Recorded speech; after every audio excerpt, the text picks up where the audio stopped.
Hello, I'm Christopher Badger. And I'm Mark Davies. We're barristers at Six Pump Court and would like to welcome you to the latest Environment Law News podcast, brought to you in association with LexisNexis.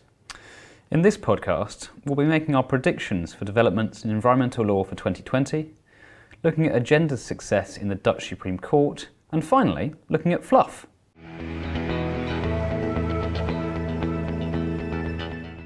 First up, we begin this year with our predictions for 2020. So Mark, let's start with the forthcoming Environment Act 2020. Thanks, Chris. The Act offers the government the chance to safeguard our environment for future generations, and the key question really is whether or not the government will seize that chance.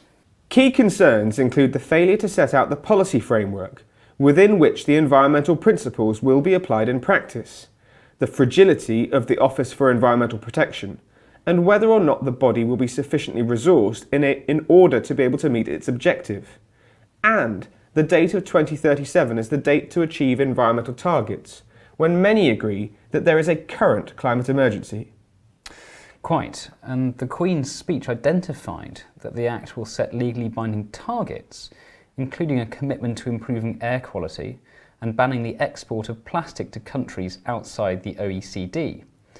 There was no suggestion that the government intends to make any major changes to the current shape of legislation, and we therefore predict that there will be little substantive change to the current shape of the bill, and that the government's commitment to a level playing field will not amount to equivalence with EU standards, and in fact opens a path towards divergence, which may well be significant in an era of expected major infrastructure projects. that there will be no non-regression clause, And finally, that there will be few effective means of monitoring domestic progression towards the hitting of future environmental targets. Secondly, do you fancy calling the success of Heathrow's third runway, Mark? Well, in my view, the current appeal by Plan B and Friends of the Earth against the expansion of Heathrow will fail by a majority in the Court of Appeal, resulting in the case inevitably being heard in the Supreme Court, albeit not before the retirement of Specialist Environmental Justice Lord Carnworth. I would think that at the Supreme Court, a refreshed panel of justices will also reject the appeal. Environmental protection objectives, enshrined by way of example in the Paris Agreement, will not prove sufficient to prevent expansion. Instead, and at the risk of oversimplifying the extremely complex arguments that will be advanced, the Supreme Court will rule that the carbon budget commitments imposed on the UK government and its commitments to the Paris Agreement allow for the reconsideration of the airport's national policy statement at a future point in time, based on future scientific evidence, and do not immediately require the derailment of the expansion project. So, having asked you that one, Chris, care to pick one area to look out for in 2020 that isn't related to green finance or corporate disclosures? Well, I'll take the expansion of producer responsibility schemes. This is one way of the government addressing the environmental impact of placing products on the market without actually having to pay anything itself to achieve the potential environmental benefits. By way of example, the government's consultation on the UK packaging producer responsibility system closed back in February 2019. Responses have not yet been published, but it is intended that the scheme will be reformed in 2021 and become operational in 2023, with the proposal that businesses will bear the full net cost of managing the packaging they handle or place on the market at end of life. I therefore anticipate there will be significant policy development that businesses are going to be required to respond to, incentivising the use of recyclable packaging but at a cost to business. Expect policy to extend to the world of chemical and pharmaceutical regulation, where producer responsibility could be used to attempt to regulate end-of-life drugs and chemicals which may otherwise end up in the natural environment. It's going to be a big year.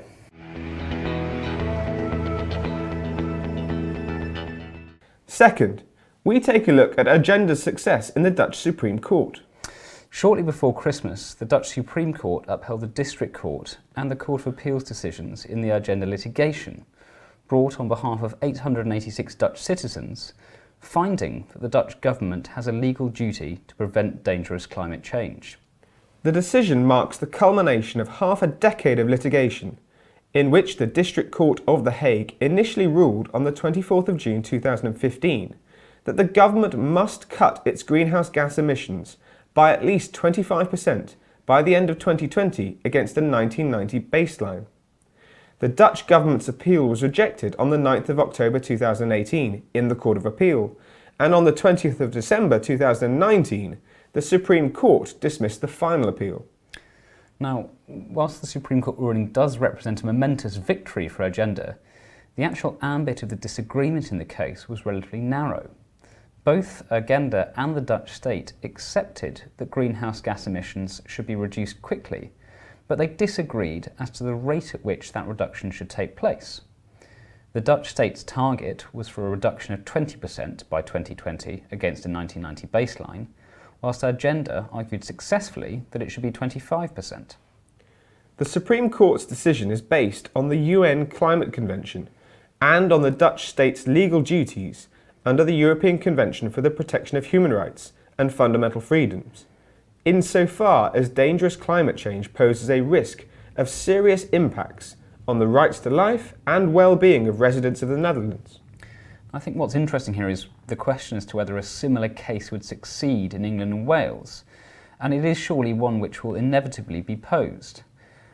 Now, the Netherlands is a country, around 1/3 of it lies below sea level, with much more being at sea level or just above, and therefore the country as a whole is placed at serious risk from sea level rise caused by climate change. With England and Wales less susceptible to such risks, it must be that very careful consideration would have to be given to show how climate change poses risks of serious impacts on the right to life for such a case to succeed. The final story of the month is the Upper Tribunal's decision in the ongoing fluff litigation.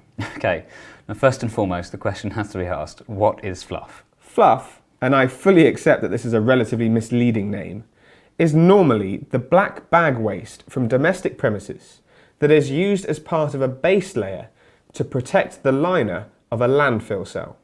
That's delightful. And what's the case about? Well, in May 2018, HMRC successfully persuaded the first-tier tribunal that fluff was in fact waste and hence subject to landfill tax.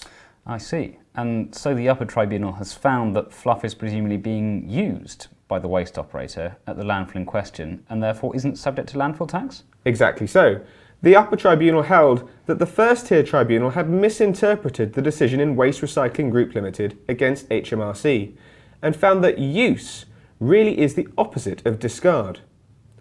All of this is relatively moot going forwards, as new provisions dealing with fluff were introduced in the Finance Act 2018, but the liabilities for the fluff that has already been used, and taxed or not, reportedly run into the hundreds of millions of pounds. HMRC are apparently considering appealing to the Court of Appeal. How interesting. It sounds like we'll have to wait and see whether the taxman gets his pound of fluff or not.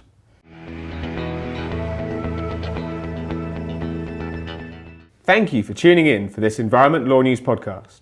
For more information on any of these stories, or if you would like to discuss any of the topics raised in more detail, please contact Six Pump Court on 0207 797 8400 asking for either Christopher Badger or Mark Davies, or contact our colleagues at LexisNexis in the PSL Environment team.